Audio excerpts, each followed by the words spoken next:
하나님 말씀은 열왕기하 25장 8절에서 30절입니다.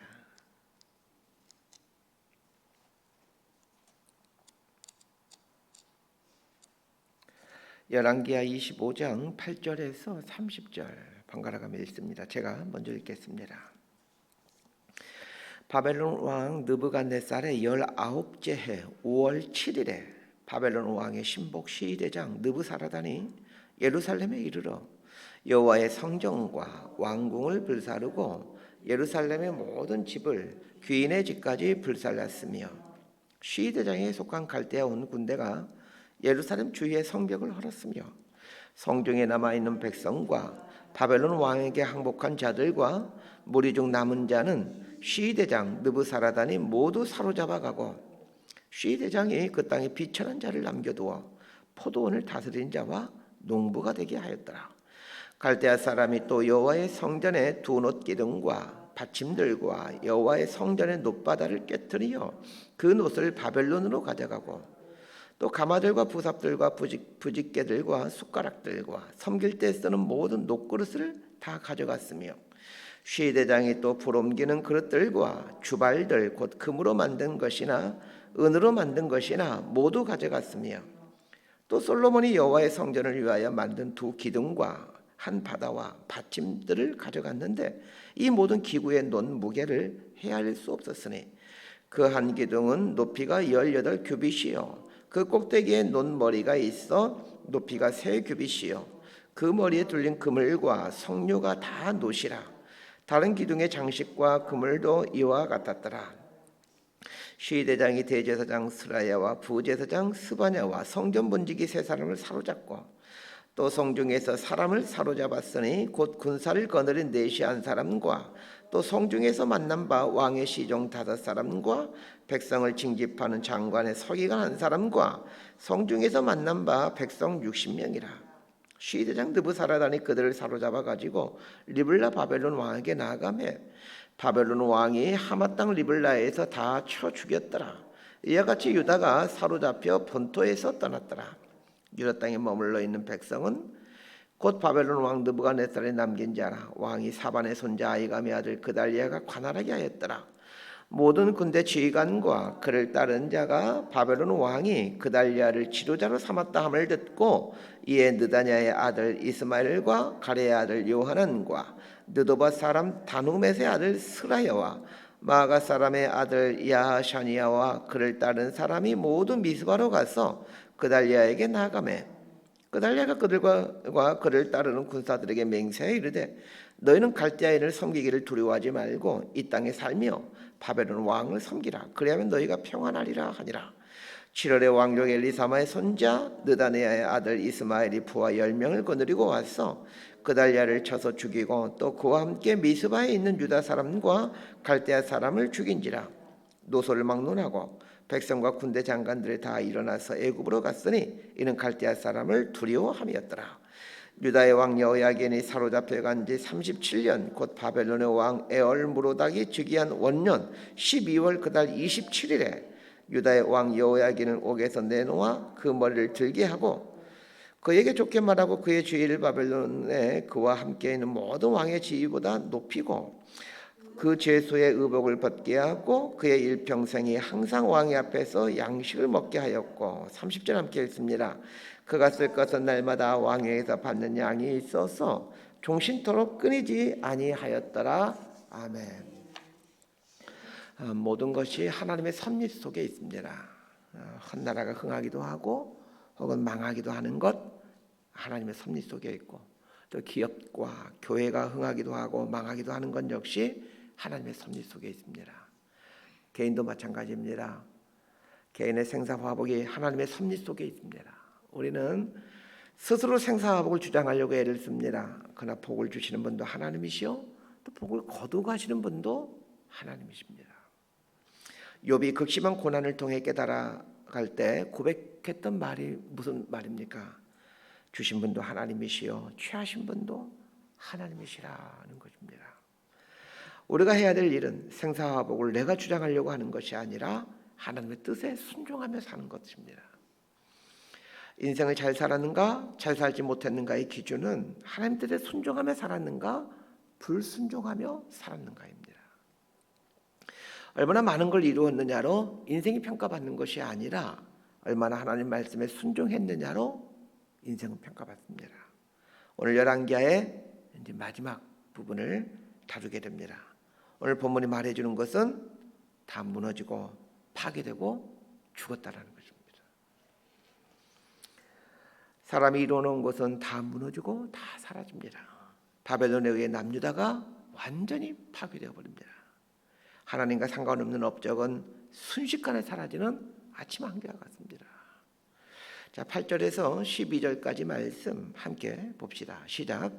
바벨론 왕 느부갓네살의 19째 해 5월 7일에 바벨론 왕의 신복 시위대장 느부사라단이 예루살렘에 이르러 여호와의 성전과 왕궁을 불사르고 예루살렘의 모든 집을 귀인의 집까지 불살랐으며 시위대장에게 속한 갈대아 온 군대가 예루살렘 주위의 성벽을 헐었으며 성중에 남아있는 백성과 바벨론 왕에게 항복한 자들과 무리 중 남은 자는 시위대장 느부사라단이 모두 사로잡아가고 시위대장이 그 땅에 비천한 자를 남겨두고 포도원을 다스린 자와 농부가 되게 하였더라.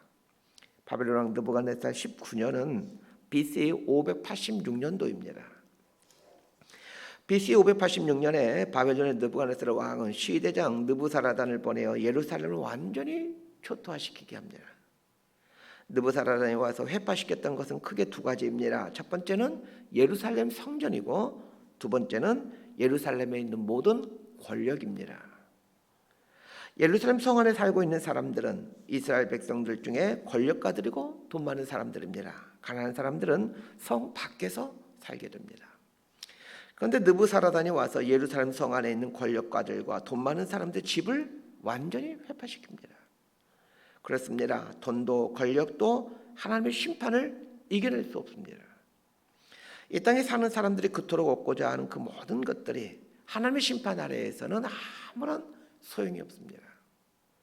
저는 9절 말씀 여호와의 성전과 왕궁을 불사르고 예루살렘의 모든 집을 귀인의 집까지 불살랐으며 이 말을 묵상하면서 사람들이 그토록 추구하는 것들이 얼마나 허망한 것인지를 생각해 보게 됩니다. 왕궁은 절대 권력을 상징하는 장소이죠. 귀인은 상당한 권력을 가진 사람들을 의미합니다. 그러나 왕궁도 귀인도 그 모든 것들이 바람 앞에 촛불처럼 허물어지고 맙니다. 바벨론은 예루살렘에 있는 왕궁과 귀인들의 집을 허물고 왕족들과 귀족들을 다 잡아갑니다. 그리고는 비천한 자들만 남겨놓습니다. 가난하고 배우지 못한 사람들이 이스라엘에 남게 됩니다. 결국 예루살렘에 남게 되는 그루터기들은 가난하고 배우지 못한 사람들이었습니다. 평상시에 주목받지 못하는 사람들이었습니다. 아이러니 아닙니까? 왕족들과 귀족들이 포로 잡혀간 이유는 무엇입니까? 그들이 갖고 있는 소유와 지식 때문입니다. 그토록 갖고자 했던 소유와 지식이 그들을 포로 잡혀가게 되는 원인이 되는 겁니다. 그러니까 왕족과 귀족들 다 잡아간 이유는 혹시 이곳에 남아서 백성들 규합해서 바벨론에 대항하게 될까 봐 그래서 배우지 못한 사람들을 그 땅에 남겨놓는 겁니다. 그런 면에서 보면 우리가 이 땅을 살아가는 동안 하나님에게서 멀어지게 하는 가장 큰 것들이 사실은 소유와 지식입니다. 더 많은 물질을 소유하기 위해, 더 많은 지식을 소유하기 위해 우리는 하나님에게서 멀어지는 삶을 살곤 합니다. 물질과 지식이 악이라는 얘기가 아닙니다. 물질과 지식이 하나님에게서 멀어지게 하는 도구로 사용될 수 있다는 것을 말하는 것입니다. 하나님은 비천한 자들을 예루살렘에 남겨놓음으로 우리에게 아주 중요한 메시지를 전해주고 있습니다. 하나님이 예비하신 사람들은 세상적으로 존귀한 사람들이 아니라는 것입니다. 자, 13절부터 17절까지 말씀 함께 봅시다. 시작. 갈대아 사람이 또 여호와의 성전의 두 녹기등과 받침들과 여호와의 성전의 놋바다를 깨트리어 그 놋을 바벨론으로 가져가고 또 가마들과 부삽들과 부집개들과 숟가락들과 섬길 때 쓰는 모든 놋그릇을 다 가져갔으며 시위대장이 또 불어 옮기는 그릇들과 주발들 곧 금으로 만든 것이나 은으로 만든 것이나 모두 가져갔으며 또 솔로몬이 여호와의 성전을 위하여 만든 두 기둥과 한 바다와 받침들을 가져갔는데 이 모든 기구의 논 무게를 헤아릴 수 없었으니 그 한 기둥은 높이가 18규빗이요 그 꼭대기에 논머리가 있어 높이가 3규빗이요 그 머리에 둘린 그물과 석류가 다 노시라. 다른 기둥의 장식과 그물도 이와 같았더라. 바벨론이 예루살렘을 회파하는 것을 말해주면서 예루살렘 성전의 기둥과 받침과 성전 기구들이 다 바벨론에게 빼앗겼다라는 것을 말해주고 있습니다. 왜 성경은 이런 것을 자세히 말해주고 있는 것일까요? 여기서 말하는 성전의 기둥과 받침과 성전 기구들은 형식적인 신앙, 눈에 보이는 신앙을 말해주는 것들입니다. 예루살렘 성전은 하나님이 계신 집입니다. 하나님이 이 예루살렘 성전과 관련해서 가장 기뻐하던 때가 언제인지 혹시 아십니까? 예루살렘 성전이 그 웅장하게 지어진 것을 보신 후에 그걸 보고 기뻐하지 않으셨습니다. 다윗이 예루살렘 성전을 지을 마음이 있을 때 그때를 가장 기뻐하셨습니다. 역대하 17장 8절에서 10절은 다윗이 그 성전을 짓고 싶은 마음이 있다라는 것을 아시고 그때 하나님께서 선지자를 통해 다윗에 대한 말씀을 해주시는 그런 내용입니다. 제가 한번 읽어드릴게요. 지금 하나님께서 다윗에게 해주는 말씀입니다. 네가 어디로 가든지 내가 너와 함께 있어 너의 모든 대적을 네 앞에서 멸하였은즉 세상에서 존귀한 자들의 이름 같은 이름을 네게 만들어 주리라. 내가 또 내 백성 이스라엘을 위하여 한 곳을 정하여 그들을 심고 그들이 그곳에 거주하면서 다시는 옮겨가지 아니하게 하며 악한 사람들에게 전과 같이 그들을 해치지 못하게 하여 전에 내가 사사에게 명령하여 내 백성 이스라엘을 다스리던 때와 같이 아니하게 하고 또 너의 모든 대적으로 너에게 복종하게 하리라. 또 너에게 이르노니 여호와가 너를 위하여 한 왕조를 세울지라. 하나님께 다윗에게 이 놀라운 복을 주겠다는 그런 말씀이죠. 자, 그런데 이 말씀을 언제 해주셨다고요? 자, 아까 읽었던 본문이 역대하 17장 8절에서 10절인데 역대하 17장 1절 말씀을 제가 읽어드릴게요. 다윗이 그의 궁전에 거주할 때에 다윗이 선지자 나단에게 이르되 나는 백향목 궁에 거주하거늘 여호와의 언약궤는 휘장 아래에 있도다. 다윗이 하나님의 집을 위하여 성전을 짓고자 하는 그 마음이 들 때에 아직 성전을 짓지도 않았는데 성전을 어떻게 지어야 되겠다라고 계획도 세우지 않았는데 그냥 마음이 있을 때에 하나님께서 다윗에게 놀라운 축복의 말씀을 해주십니다. 이것은 눈에 보이는 성전보다 마음이 더 중요하다는 것입니다. 눈에 보이는 성전보다 우리 몸의 성전이 더 중요하다는 얘기입니다. 하나님께서 보는 것은 보이는 성전이 아니라 보이지 않는 우리 삶의 성전입니다. 이스라엘이 바벨론에 의해 멸망당할 때 예루살렘 성전이 회파되어 가고 성전 기명들이 다 빼앗겼다라고 그 성전 기명들 구체적으로 하나씩 나열해 가면서 이 모든 것들이 다 빼앗겼다라고 말해주는 것은 눈에 보이는 형식적인 신앙은 결국은 다 무너지게 된다는 것을 말해주기 위함입니다. 눈에 보이는 것은 결국 다 무너지고 맙니다. 우리의 신앙이 눈에 보이는 것에 치중하며 살 때 하나님께서는 그것을 회파시키므로 눈에 보이는 것들이 얼마나 무용한 것인지 허망한 것인지를 말씀해 주십니다. 우리는 너무나 교회 건물의 사이즈와 교인의 숫자에 민감해 있습니다. 얼마나 교회 건물이 웅장하느냐, 얼마나 교인들이 많느냐는 머지않아 사라질 형식적인 것들에 불과합니다.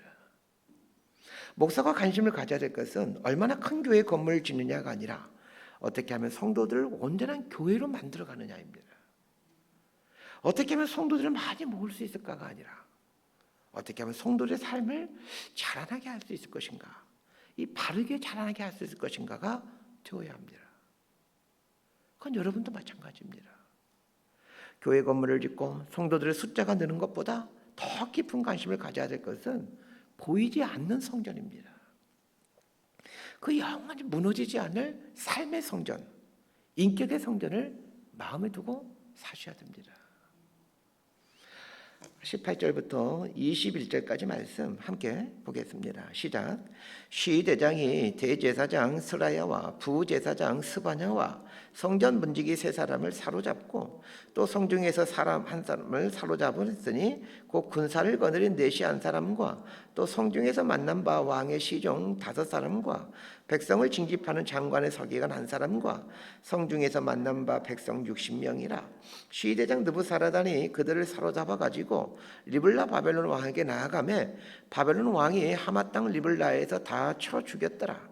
이와 같이 유다가 사로잡혀 본토에서 떠났더라.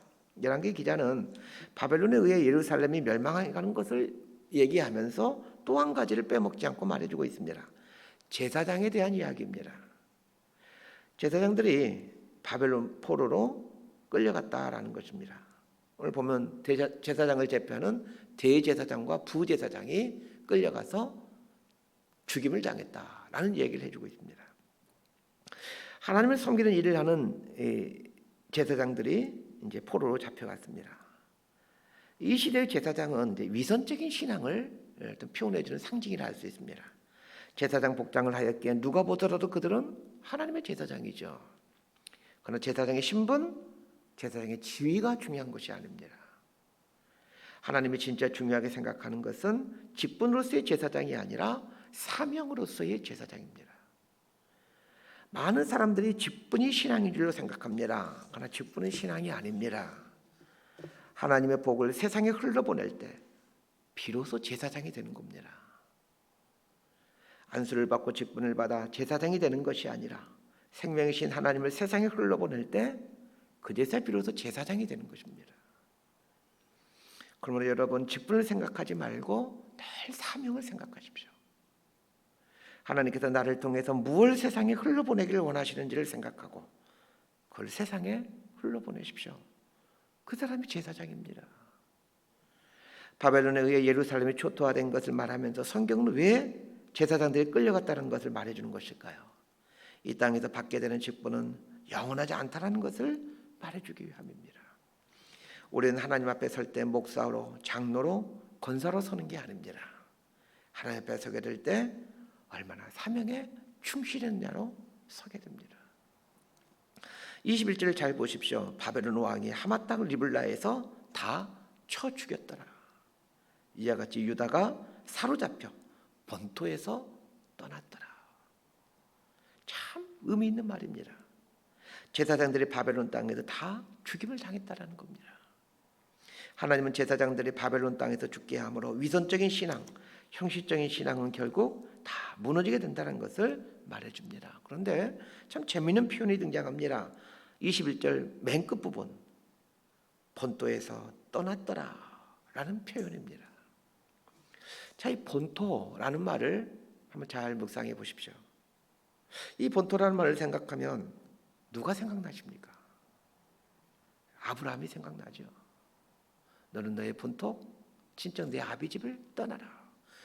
그렇게 하면서 이 아브라함이 본토 친척 집을 떠나면서 그때부터 이스라엘이라는 나라가 시작되는 거예요. 아브라함이 원래 살던 본토는 갈대아 우르입니다. 갈대아 우르는 바벨론에 있는 지역을 말합니다. 아브라함이 하나님을 만나기 전에 본토는 이 바벨론의 갈대아 우르라는 곳이었습니다. 그러나 아브라함이 믿음으로 순종하자 그의 본토는, 그리고 그의 자손들의 본토는 약속의 땅인 가나안 땅이 되었습니다. 그런데 이제 본토인 가나안 땅을 떠나 바벨론으로 잡혀가게 됩니다. 왜 그렇습니까? 믿음으로 순종하는 삶을 살지 않았기 때문입니다. 본토라는 말은 근본이 되는 땅이라는 말입니다. 우리 삶의 근본이 되는 땅은 어디입니까? 믿음으로 순종하는 자리가 우리의 본토입니다. 그리스도인의 본토는 하나님 앞에 믿음으로 순종해가는 자리, 그것이 본토입니다. 거기를 떠나면 안 되는 것이죠. 예루살렘 성전을 짓고 수많은 제사장들이 있는 곳이 본토가 아니라 삶으로 성전을 지어가고 사명을 위해 살아가고 하나님의 온전하심을 세상에 흘러보내며 살아가는 그 삶의 자리, 그 자리가 그리스도인의 근본이 되는 본토입니다. 오늘 우리 그리스도인들이 이 영적인 본토에서 자꾸 떠나 살려고 합니다. 그리고 보이는 성전에 눈을 두고 보이는 직분에 마음을 두고 살아갑니다. 이것이 본토에서 떠난 삶의 모습입니다. 말씀 정리합니다. 오늘로서 열왕기하가 끝이 납니다. 열왕기하는 북이스라엘의 멸망과 남유다의 멸망을 말해주므로 이제 끝을 맺고 있습니다. 그렇습니다. 하나님을 떠난 삶의 끝은 심판입니다. 예루살렘 성과 성전이 다 회파되었습니다. 제사장들이 다 끌려가서 죽임당했습니다. 이것은 우리가 이 땅에 마음을 두고 살아가는 물질과 권력, 소유는 영원하지 않다라는 것을 말해줍니다. 심지어 종교까지도 영원하지 않습니다. 하나님보다 눈에 보이는 자리와 소유에 마음을 두고 살아갈 때 그것이 얼마나 허망한 것인지를 심판을 통해 하나님은 깨닫도록 해주십니다. 예루살렘 성전이 다 무너졌습니다. 그 성전의 거룩한 기명들이 다 빼앗김 당했습니다. 형식적인 신앙, 눈에 보이려고 하는 신앙은 결국 다 무너지고 맙니다. 제사장들이 포로로 잡혀가서 죽임을 당했습니다. 위선적인 신앙은 결국 무너집니다. 사랑하는 성도 여러분, 보이지 않는 성전을 지어가십시다.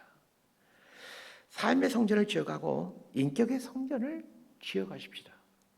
직분에 마음을 두지 말고 사명에 마음을 두고 살아가십시다. 썩어 없어질 걸 쌓아가려 하지 말고 하나님 그분을 세상에 온전히 흘러보내며 살아가십시다. 이 사람이 참 신앙인이요 제사장입니다. 이렇게 살아가는 사람만이 하나님 앞에 영원히 남게 됩니다. 이런 삶을 살아가는 저와 여러분이 될 수 있게 되기를 진심으로 소망하고 축복합니다. 기도하겠습니다. 하나님, 영원하지 않는 것에 눈과 마음을 두지 않게 해 주옵소서. 보이는 것보다는 보이지 않는 본질적인 것에 마음을 두고 살게 해 주십시오. 직분보다는 사명에 마음을 두고 살 수 있도록 저희 마음을 붙들어 주옵소서. 하나님을 소유하려고 하기보다는 하나님을 흘러보내는 삶을 살아갈 수 있도록 도와주옵소서. 우리 삶이 보이지 않는 거룩한 성전이 되어가게 하시고 참 제사장이 되어 살게 하여 주옵소서. 예수님 이름으로 기도드리옵나이다.